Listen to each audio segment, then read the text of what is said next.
Hello everyone. This is class 9 physics chapter 1 motion. So now what is motion? An object is in motion when its position changes with time. So जब भी कोई object की position change होती है time के साथ तो हम लोग बोलते हैं कि वो ऑब्जेक्ट मोशन में है. फॉर एग्जांपल हमारे पास यहाँ पे कार है और एक हाउस. तो अगर ये कार अपनी पोजीशन चेंज करके हाउस के पास ट्रैवल करता है तो मतलब उसने पोजीशन चेंज की तो मतलब वो मोशन में है. बट ये हाउस तो उसी जगह पे खड़ा है तो हम हाउस को क्या कहेंगे? तो हम हाउस को बोलेंगे कि house is in rest. An object is in rest when its position does not change with time. So इसको भी हम लोग एक एग्जांपल से समझते हैं. यहाँ पे हमारे पास कार है और यहाँ पे हमारे पास हाउस है. सो अब अगर ये जो कार है वो अपना जो पोजीशन है उसे चेंज नहीं करती है और जो हाउस है वो भी अपना पोजीशन चेंज नहीं करता है तो दोनों जो दोनों ऑब्जेक्ट्स है वो दोनों रेस्ट पे हैं. तो अब हम पढ़ेंगे types of motion. So motion के 4 टाइप्स होते हैं. पहला है लीनियर मोशन यानी कि ऑब्जेक्ट जो एकदम स्ट्रेट लाइन में चलते हैं तो उसे हम लोग बोलते हैं लीनियर मोशन. सेकेंड आता है सर्कुलर मोशन यानी कि जो ऑब्जेक्ट्स राउंड में घूमते हैं. फॉर एग्जांपल यहाँ पे हमारे पास एक गार्डन है और यहाँ पे एक कार है तो अगर ये कार पूरा गार्डन का राउंड मारेगी तो मतलब ये सर्कुलर मोशन में है. Next comes rotatory motion. So बहुत लोगों को कंफ्यूजन होता है सर्कुलर मोशन और रोटेटरी मोशन में. इसको समझने के लिए एक सिंपल चीज़ करनी है. हम लोगों को हमारे घर में ना एक सर्कल बनाना है और उस सर्कल की जो लाइंस है ना हमें उस पर वॉक करना है. इसको हम लोग इस एग्जांपल से समझते हैं कि हम लोग गार्डन, तो ये सर्कल हमारा गार्डन हो गया और हम लोग इसके साइड साइड पे वॉक करें तो मतलब हम लोग सर्कुलर मोशन में हो गए. और अब हमें उस सर्कल के जो बीच में है ना वहाँ पे छोटा सा डॉट बनाना है और उसके ऊपर खड़े होना है और फिर हम लोगों को हमारी जो बॉडी है ना उसको रोटेट करना है. हमें मूव नहीं करना है, हमें रोटेट करना है. यानी कि पहले नॉर्थ की तरफ देखना है बॉडी को, फिर बॉडी को वेस्ट की तरफ, फिर ईस्ट की तरफ, फिर साउथ की तरफ, ऐसे. तो हम हमारी पोजीशन एक ही होगी बस हम रोटेट करते रहेंगे तो उसे कहते हैं rotatory motion. Next comes vibratory motion. तो जब भी कोई भी चीज़ कंप्रेस और एक्सपैंड होती है तो वो वाइब्रेट होती है तो उसे हम लोग बोलते हैं वाइब्रेटरी मोशन. अब हम पढ़ेंगे रेफरेंस पॉइंट एंड ओरिजिन. तो ये बहुत इम्पॉर्टेंट चीज़ होता है हम लोग हमारे लिए मोशन चैप्टर समझने के लिए. तो इसको हम लोग एक एग्जांपल से समझते हैं. हमारे पास यहाँ पे एक प्लेग्राउंड है, हाउस है, कार है, स्कूल है और एक बॉल है. सो ये बॉल को हम लोग हमारा रेफरेंस पॉइंट समझेंगे. रेफरेंस पॉइंट मतलब ये पॉइंट जिससे हम लोग बाकी चीज़ों को लोकेट करते हैं.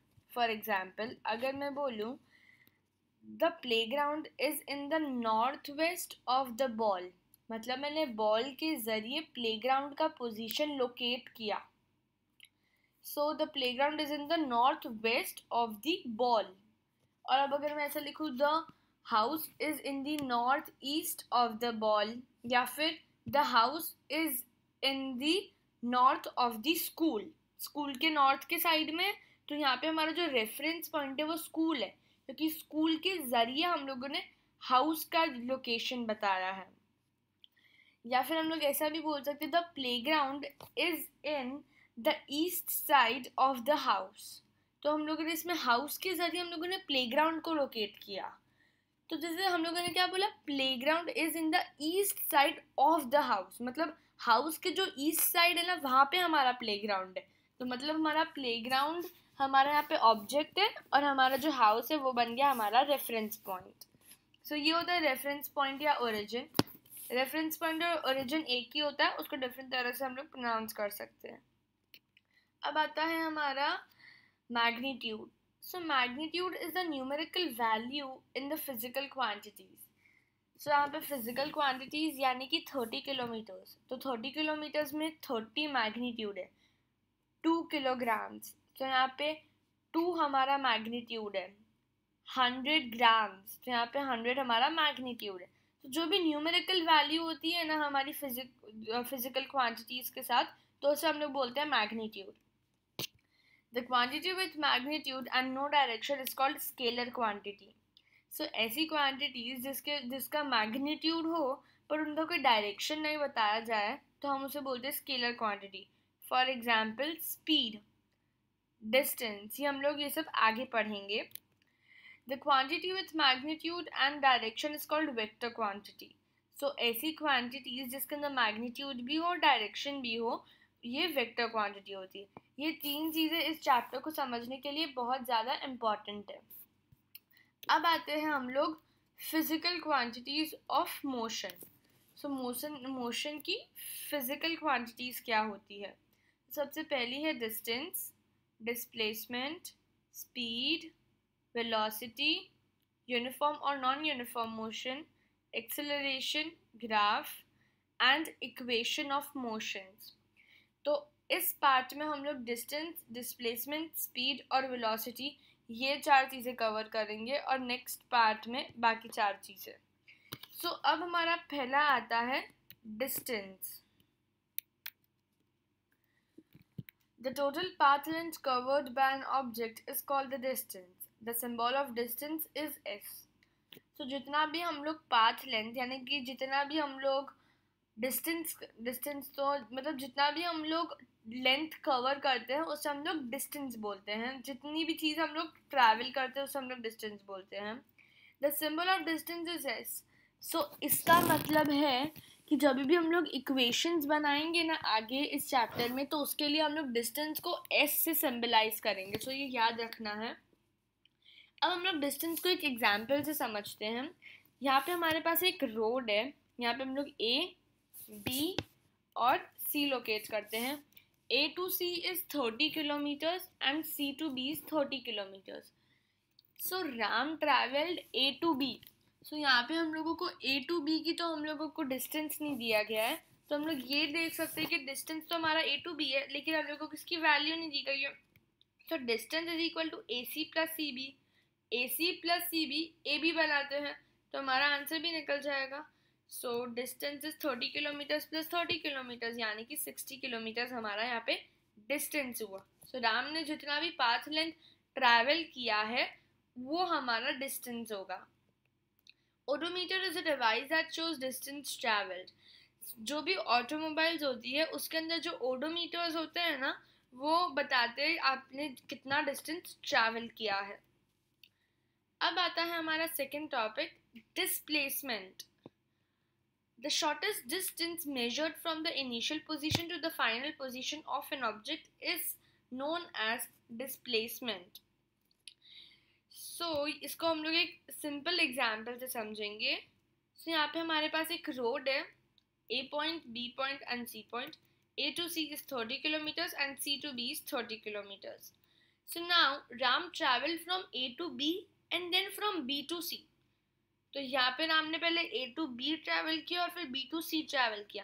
तो यहाँ का जो हमारा डिस्टेंस होगा A to B plus B to C. पहले इसने A to B किया फिर B to C किया. पर हमारा यहाँ पे जो डिस्प्लेसमेंट होगा ना वो A to C होगा. तो अब ऐसा क्यों होगा. The shortest distance measured from the initial position to the final position. Shortest distance तो हमारा पहले तो हम लोग यहाँ पे इनिशियल पोजिशन और फाइनल पोजिशन मतलब क्या होता है. तो इनिशियल पोजीशन मतलब उस बंदे ने या फिर उस ऑब्जेक्ट ने शुरू कहाँ से किया. तो यहाँ पे तो राम ट्रैवल्ड फ्रॉम ए तो मतलब उसने ए से शुरू किया तो हमारा इनिशियल पोजीशन होगा ए. टू बी तो उसने बी पे जाके ख़त्म किया. And then from B to C उसने वापस फिर बी से लेके सी तक ट्रैवल किया. बस फिर वो रुक गया तो मतलब सी उसका फाइनल पोजीशन हो गया. तो the shortest distance measured from the initial position to the final position. Initial position यानी कि A और final position यानी कि C. तो A और C के बीच में shortest distance क्या होगा. तो ये तो बस 30 किलोमीटर्स यही है हमारा shortest distance. So ये होगा हमारा displacement A to C हो जाएगा. Displacement is 30 kilometers because A to C is 30 kilometers. अब ये एक बहुत नॉर्मल क्वेश्चन है जो मोस्ट ऑफ द एग्जाम्स में पूछा जाता है. What is the difference between distance and displacement. The actual path length covered by an object is distance whereas the shortest distance from the initial position to the final position is displacement. Distance is a scalar quantity. हम लोगों ने पहले पढ़ा कि जो quantities में सिर्फ magnitude होता है और डायरेक्शन नहीं होता है वो होता है हमारा स्केलर क्वांटिटी. तो डिस्टेंस में डायरेक्शन नहीं होता है लेकिन मैग्नीट्यूड होता है. Displacement is a vector quantity, मतलब ऐसी क्वांटिटी जिसके अंदर मैग्नीट्यूड भी है डायरेक्शन भी है. तो हमारे डिस्प्लेसमेंट में डायरेक्शन भी बताया जाता है और मैग्नीट्यूड भी बताया जाता है. It is always positive and can be zero. Distance हमेशा पॉजिटिव ही होता है और वो ज़ीरो हो ही नहीं सकता है. ज़ीरो मतलब उस ऑब्जेक्ट ने कुछ ट्रैवल ही नहीं किया, तो वो हमारा डिस्टेंस, तो मतलब फिर डिस्टेंस वहाँ पे एग्जिस्ट ही नहीं होता है और वो हमेशा पॉजिटिव ही होता है. अगर वो ज़ीरो नहीं हो सकता तो नेगेटिव होने के चांस ही नहीं है, और तो डिस्टेंस हमेशा पॉजिटिव ही होते हैं. Displacement can be negative, positive और ज़ीरो. ऐसे बहुत सारे केसेस होते हैं जिसमें हमारा जो डिस्प्लेसमेंट है वो नेगेटिव भी होता है या फिर कभी कभार ज़ीरो भी बन जाता है, और पॉजिटिव तो वो कभी कभार, मतलब most of the time positive ही होता है हमारा डिस्प्लेसमेंट. अब आते हैं हम लोग स्पीड पे. The distance travelled bye an object in unit time is called speed. The symbol of speed is v. सो जो यूनिट टाइम में जो डिस्टेंस ट्रैवल किया जाता है ना वो होता है हमारा स्पीड. हम लोग जब इसको आगे इस चैप्टर में जब इक्वेशन सॉल्व करेंगे तो हम लोग स्पीड को v मान के सॉल्व करेंगे. जो स्पीड है ना उसकी SI यूनिट होती है metre per second. Metre per second को ms⁻⁻1 से भी लिखा जाता है. इसको जब हम पूरा फुल्ली सॉल्व करेंगे तो हमारा मीटर पर सेकेंड ही आएगा आंसर. स्पीड का जो फॉर्मूला होता है वो होता है डिस्टेंस अपॉन टाइम, और हम लोग इसको ऐसे भी लिख सकते हैं v is equal to s upon t, क्योंकि v हमारा स्पीड है. हम लोगों ने पहले पढ़ा डिस्टेंस को s लिखते हैं और टाइम को तो t ही लिखते हैं, तो v is equal to s upon t. Average speed निकालने के लिए total distance upon total time.